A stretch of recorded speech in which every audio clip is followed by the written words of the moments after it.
Now let's talk about finding software programmers for your project.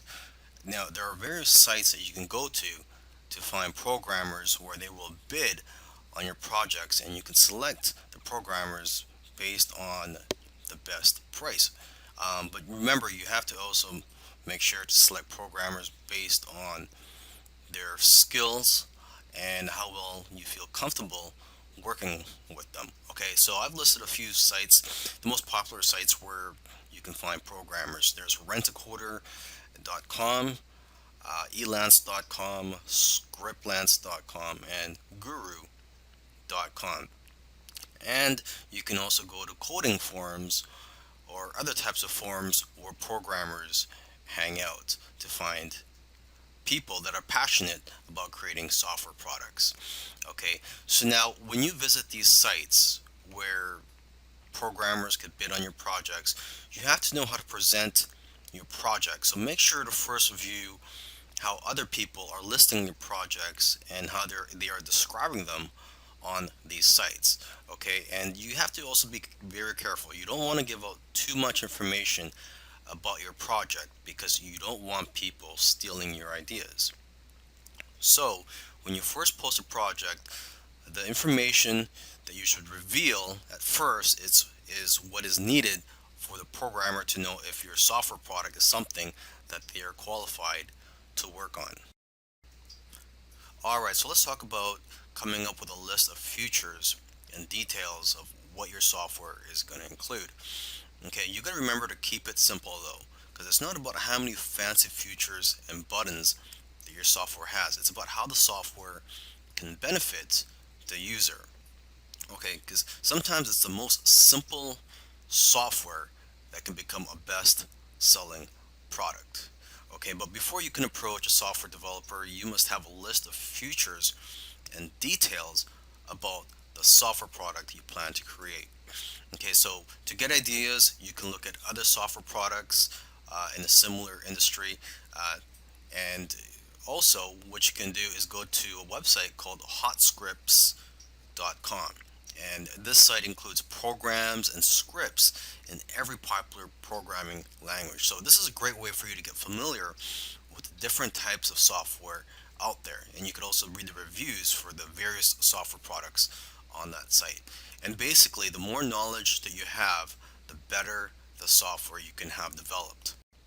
When you're working with your programmer, you have to be very clear on what you want and be specific with the details. So you have to make sure you've done your research already before you hire someone to start working on your project. Okay, and you should also find out how long after they finish creating your software will they be able to fix any bugs. So in my opinion, it should be at least 6 months after they've completed the software where they could still fix anything that's wrong with your software. Another thing you want to do when you're creating a software product is not to just outsource everything to the programmer and then just be hands off. I mean, you really have to get involved and get your hands dirty if you really want this to be a successful software product. Okay, and instead of just tell them to just create your software product, you should break it down into smaller tasks so that it is easier to work on, and it'll be better for you to basically monitor the progress of your software product. Okay, so for example, you can have weekly or bi-weekly tasks or goals for them to complete to make it easier for you to manage this project. Okay, and you could also encourage your programmers or coders by giving them bonuses for doing well on some of the tasks that you give them. Okay, and you also want to let your programmers know ahead of time what your budget is so they know what to expect.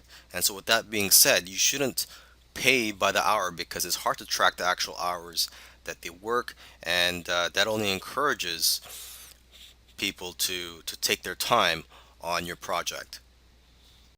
Coming up with ideas for your software. So before you create a software product, you need to know what it's going to bring to the table. You need to know what problems it's going to solve, because that's what what software tools do, is that they solve problems or potential problems. Okay, so first let's start with ourselves. Okay, do you have a problem in your business or personal life that can be solved with a software tool?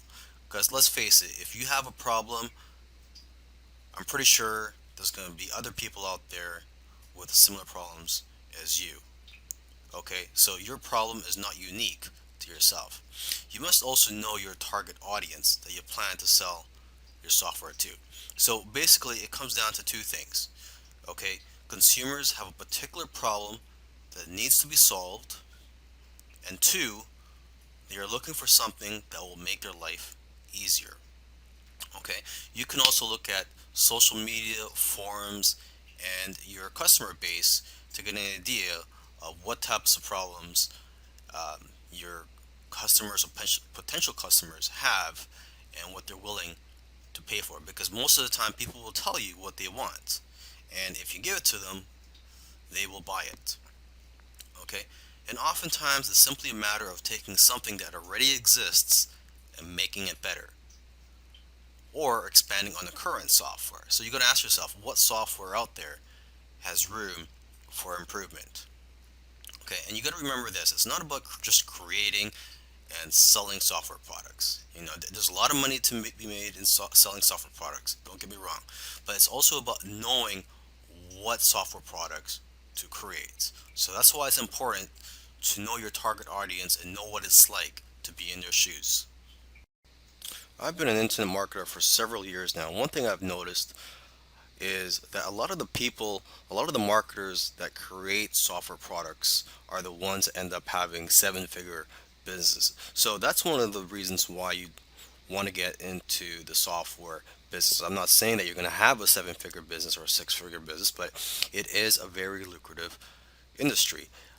Software products, they have a higher perceived value than all other forms of digital products such as ebooks, video courses, audiobooks, etc.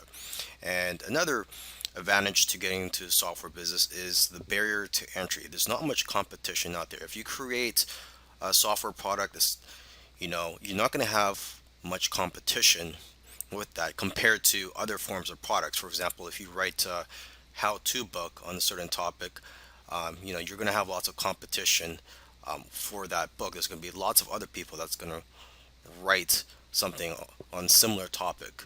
Okay. Now, this course will cover the following topics. It's going to cover how to come up with ideas for your software product, how to come up with the features to include in your software product, how to find software programmers to create your software product, and how to manage your project.